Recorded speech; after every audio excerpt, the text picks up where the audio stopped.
चलिए, आज की टॉपिक है मेरी माइक्रोसॉफ्ट एक्सेल। और आज एक्सेल में मैं पहला लेक्चर ले रहा हूं जिसमें मैं एक्सेल की बेसिक चीजों के बारे में बताना चाहूंगा। ठीक है, कि एक्सेल कैसे काम करता है, एक्सेल में कितने रोज होते हैं, कितने कॉलम्स होते हैं, कितनी शीट्स बनाई जा सकती हैं, और इसके अलावा कुछ ऑप्शंस को भी इस्तेमाल करके दिखाऊंगा कि ताकि आप एक्सेल को बेहतर तरीके से समझ सकें। सबसे पहले अगर हम इसके इन्वायरमेंट की बात करें तो यहाँ पे आप देखेंगे टॉप साइड पे जहाँ पे ABCD लिखा हुआ है, ये आपके कॉलम्स के नाम है। और अगर हम यहाँ पे लेफ्ट साइड में कॉर्नर पे देखें तो जहाँ पे 1 2 3 4 ये आपके रोज के नंबर्स होते हैं।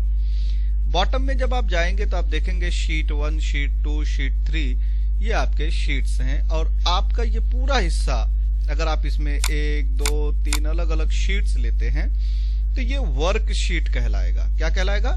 वर्कशीट कहलाता है। आप देखना चाहें तो यहाँ पे टॉप पर आप देख लीजिए वर्कशीट लिखा होगा। अब सवाल ये है कि एक वर्कशीट में कितनी शीट्स ले सकते हैं, तो आंसर है 255। इसके लिए यहाँ पर आप देखेंगे तो यहाँ पर आप क्लिक करके शीट्स को बढ़ा सकते हैं, जैसे कि मैं यहाँ पे आपको बढ़ाते हुए दिखा रहा हूँ।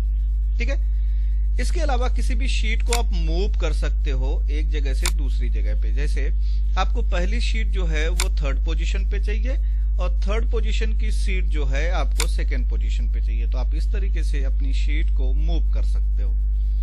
अपनी शीट का नाम भी बदल सकते हो, आप चाहो तो यहाँ से रीनेम कर सकते हो। जैसे शीट 1 की जगह पे मैं ऐसे लिख देता हूँ 1 शीट कर देता हूँ, यानी नाम को उल्टा कर देता हूँ। इसी तरीके से इसको डिलीट भी कर सकते हैं। ये भी हिस्सा इसी के अंदर दिया हुआ है। आगे उन सारी चीजों के बारे में हम लोग डिस्कस करने वाले हैं। अब आते हैं दूसरे हिस्से पे। दूसरा हिस्सा जो हमें यहाँ पे दिखाई दे रहा है, ये वाला हिस्सा, ये क्या कहलाता है? ये जो हिस्सा इसे कहते हैं नेम बॉक्स। नेम बॉक्स का मतलब क्या हुआ कि अगर मैं किसी एक स्पेसिफिक लोकेशन पे अपने माउस से क्लिक करूं तो आप देखेंगे कि वहां पे एक अल्फाबेट और एक नंबर हाईलाइट कर रहा है। जहां पे अल्फाबेट है वो आप कह सकते हैं column name. It means H की जगह पे आपने H वाले कॉलम पे आपने क्लिक किया है। लेकिन रो नंबर क्या है? 6। तो अगर हम इसे एग्जैक्टली रीड करें तो ये कहलाएगा H6 और वो आपके नेम बॉक्स में यहां पर शो करता है, इस हिस्से पर। ठीक है, इस हिस्से पे आपको शो करेगा H6। तो यहाँ पे आप देखिए H6 आ रहा है। ठीक है, मैं इसे थोड़ा सा बड़ा कर देता हूं ताकि आप देख सकें कि यहाँ पे क्या हो रहा है। ओके, नेक्स्ट वाला हिस्सा जो है ये वाला, इसे कहते हैं फॉर्मूला बार। फॉर्मूला बार कैसे यूज होगा? आप जो भी सेल्स के अंदर लिखेंगे वो एक्चुअली आपके सेल में भी रहता है और उस फॉर्मूले बार में भी रहता है। तो अगर आप यहाँ पर मान के चलिए, आप इसे एडिट नहीं कर सकते हैं ऐसे। अगर आप एडिट करने की कोशिश करेंगे तो ये सारा मिट जाएगा। या तो आप उस सेल पे डबल क्लिक करिए तो एडिट मोड पे चला जाएगा, या तो उस सेल पे माउस रखिए, उसके बाद F2 बटन दबा दीजिए, तब भी एडिट मोड पे चला जाता है। अगर मैं ऐसी कंडीशंस में हूं और मुझे कोई एडिट करना है तो मैं इजीली यहां से एडिट कर सकता हूं। ठीक है, इतनी बात समझ में आ गई? चलिए अब आते हैं दूसरी तरफ। इसके अंदर कितने रोज और कितने कॉलम्स है ये कैसे पता चलेगा कि एक शीट पर मैं कितने रोज ले सकता हूं या कितने रोज ये शीट अवेलेबल करा रही है रोज को और कॉलम्स को? तो यहाँ पे आप लेफ्ट साइड में आप देखिए, लेफ्ट साइड के कॉर्नर पे तो एक आइकन बना हुआ है, उस पे जब आप माउस ले जाएंगे तो आपका माउस प्लस पॉइंट में हो जाता है। बस आपको वहां पे प्रेस करके रखना है। जैसे ही आप प्रेस करेंगे तो सारे रोज एंड सारे कॉलम सिलेक्टेड हो जाते हैं और इसमें आपको रिकॉर्ड मिल जा रहा है कि आपके पास कितना है। तो 10,48,576 रोज हैं इसके अंदर।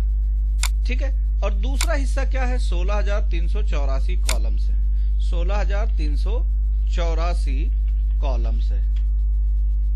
बात समझ में आई?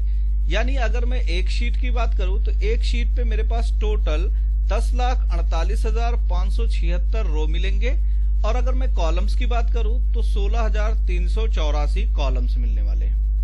ठीक है, अब अगले हिस्से को देखते हैं। अगले हिस्से पे यहां पे अगर हम देखेंगे इस वाले हिस्से पे तो नॉर्मली आपको cut, copy, paste, format, painter ये 3 ऑप्शन मिल रहा है। ठीक है, इस हिस्से में जाएंगे तो बोल्ड, इटैलिक, अंडरलाइन ये सारा हिस्सा मिल रहा है। और यहाँ पे जाएंगे तो अलाइनमेंट से रिलेटेड है, लेफ्ट, सेंटर, राइट या टॉप, मिडल, बॉटम से रिलेटेड। यहाँ पे आप जो भी टेक्स्ट लिखेंगे उसकी ओरिएंटेशन कर सकते हैं, जैसे angle counter clockwise, angle clockwise, vertical text, rotate text up and rotate text down है।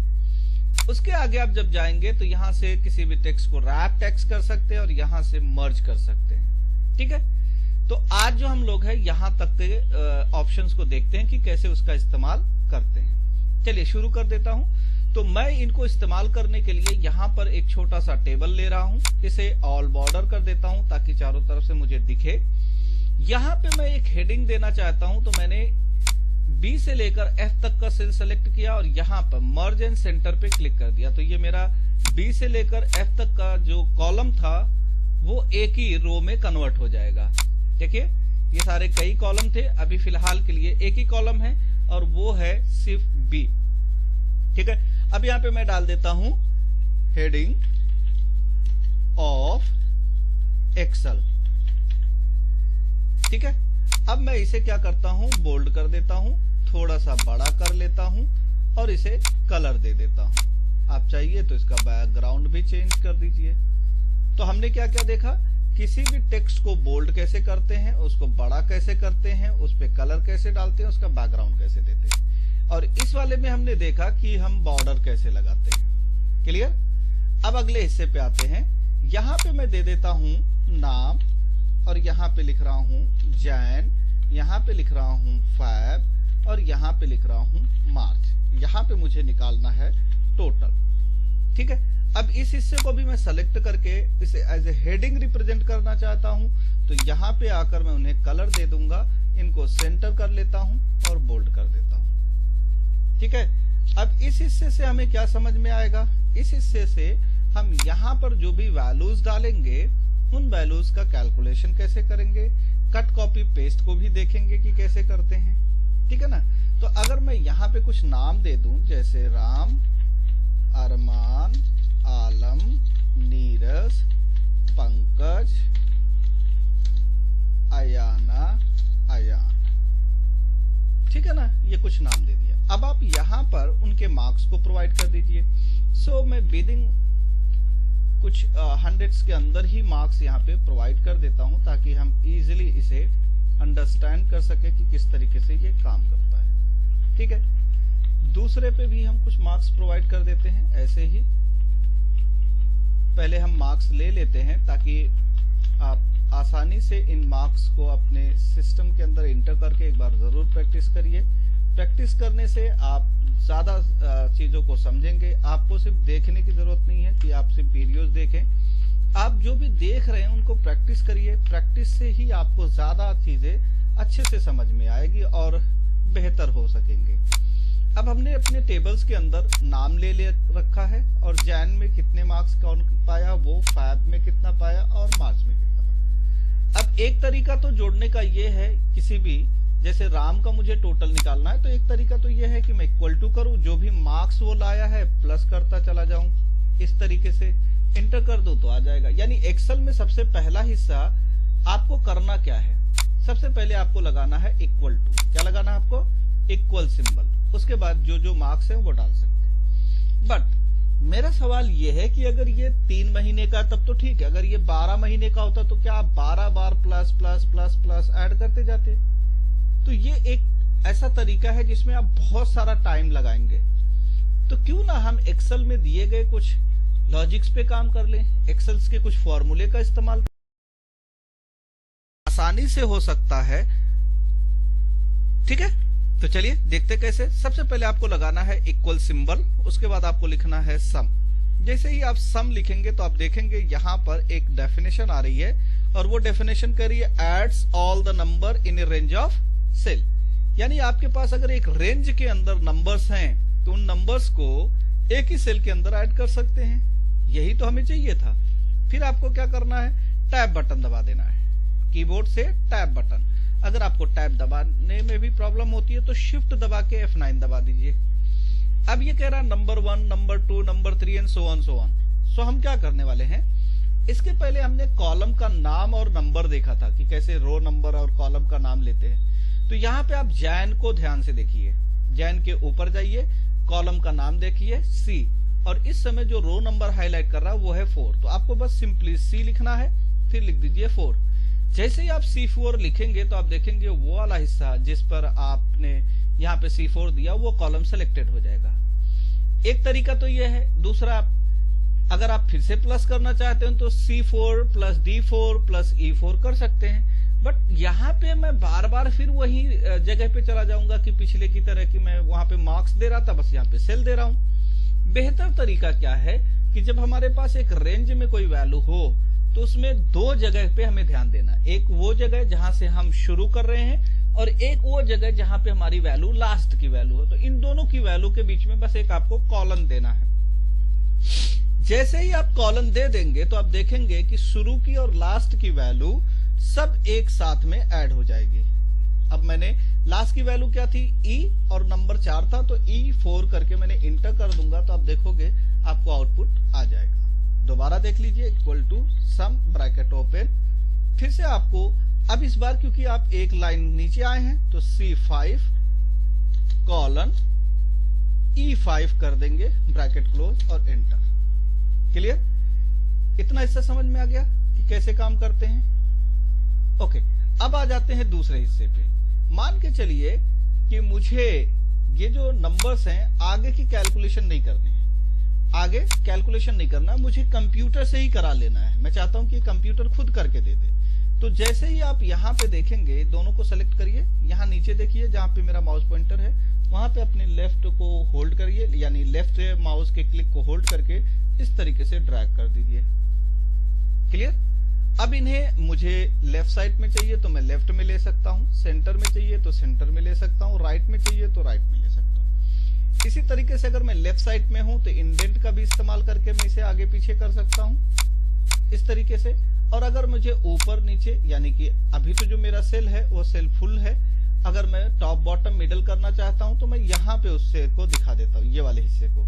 अभी ये बॉटम में है तो आप देखिए सिलेक्टेड है बॉटम, मिडल में चाहिए तो यहाँ पे क्लिक करिए, ऊपर चाहिए तो यहाँ पे क्लिक करिए, लेफ्ट में चाहिए तो यहाँ पे, सेंटर में चाहिए तो यहाँ पे, राइट में चाहिए तो यहाँ पे। इसी तरीके से इस टेक्स्ट के साथ भी अगर आपको कुछ और करना है, फॉर एग्जाम्पल आपको काउंटर क्लॉकवाइज करना है तो आपका टेक्स्ट देख लीजिए, मैं जरा बड़ा करके दिखा देता हूँ और बड़ा कर देता हूँ ताकि आप इजिली देख सकें।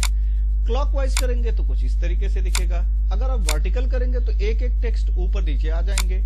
अगर आप रोटेट टेक्स्ट अप करेंगे तो देखिए नीचे से लिख के आ जाएगा, और अगर आप डाउन करेंगे तो ऊपर से नीचे की तरफ आएगा। अब सवाल यह है कि मुझे जैसा था वैसा चाहिए, तो यहाँ पे ऐसा कोई ऑप्शन ही नहीं दिया है कि जैसा था वैसा कर दे। तो इसके लिए आपको जाना है फॉर्मेट सेल अलाइनमेंट पे। यहाँ पे जैसे ही आप आएंगे तो राइट साइड में ये वाला हिस्सा, ओरिएंटेशन वाला हिस्सा, यहाँ पे आप देखेंगे -90 डिग्री अभी आया है, तो -90 डिग्री को 0 डिग्री डाल दीजिए, उसको हटाकर 0 डिग्री डालेंगे तो आपका टेक्स्ट पहले जैसा हो जाएगा। ठीक है? दूसरे हिस्से पे आते हैं कि अगर हमें कोई कॉलम की विड्थ, देखिए यहाँ पे विड्थ बड़ी करनी है तो इस तरीके से कर सकते हैं। अगर किसी कॉलम की हाइट को बढ़ानी है तो इस तरीके से बढ़ा सकते हैं। यानी आपको कहाँ पे जाना है, अगर विड्थ पे जाना है तो आपको टॉप जहाँ पे लेटर्स लिखे हैं उसके बाजू में जो लाइन है उस पे माउस रखकर लेफ्ट होल्ड करके खींच सकते हैं तो आपकी विड्थ बढ़ जाएगी। और अगर आपको हाइट बढ़ानी है तो जहाँ पे नंबर्स लिखे हुए हैं वहां पे आप माउस ले जाइए, लेफ्ट होल्ड करिए और इस तरीके से उसकी हाइट को बढ़ा सकते हैं। ठीक है? अब आते हैं दूसरा वर्ड जो है टेक्स्ट रैप। मान के चलो कि ये है राम सिंह, राम सिंह। तो जब मैं राम सिंह लिखता हूं तो आप देखिए इसमें प्रॉपर नाम नहीं आ रहा ना, मुझे क्या चाहिए था, राम सिंह। देखिए, लेकिन राम सिंह का पूरा वर्ड मुझे नहीं प्रॉपर दिख रहा है, या फिर मैं इसे इस तरीके से कह सकता हूं, राम सिंह गुप्ता। चलिए ऐसे कुछ भी मैंने लिख दिया, मुझे सिर्फ समझाना है कि वर्ड रैप होता क्या एग्जैक्टली है। तो मैंने अपने माउस को यहाँ पे रखा और यहाँ पे आकर मैं वर्ड रैप को समझाने की कोशिश करता हूँ। सबसे पहले हिस्सा देख लेते हैं कि लिखा क्या है। वर्ड रैप में लिखा है make all the content visible, यानी जितना भी मैंने उस सेल के अंदर लिखा था उन सारे कंटेंट को विजिबल करेगा, लेकिन उसे मल्टीपल लाइन में कन्वर्ट कर देगा। क्योंकि सेल में क्या होता है कि एक सेल है, अब उसमें जो भी आप कुछ लिखे हो वो लाइन से जा रहा है, तो सिंपल सी बात है, या तो उसकी विड्थ को बड़ी कर दीजिए आसान सा तरीका, लेकिन उसमें प्रॉब्लम ये होगी कि सारी बिट बड़ी हो जाएगी। तो आप क्यों ना ऐसा करिए कि वर्ड ड्राइव पे क्लिक कर दीजिए, तो वही नाम जो आपका नाम था राम सिंह गुप्ता, तो आप देखिए राम सिंह गुप्ता इस तरीके से आ जाएगा। ठीक है, होप कि आज का ये लेक्चर आपको समझ में आ गया होगा।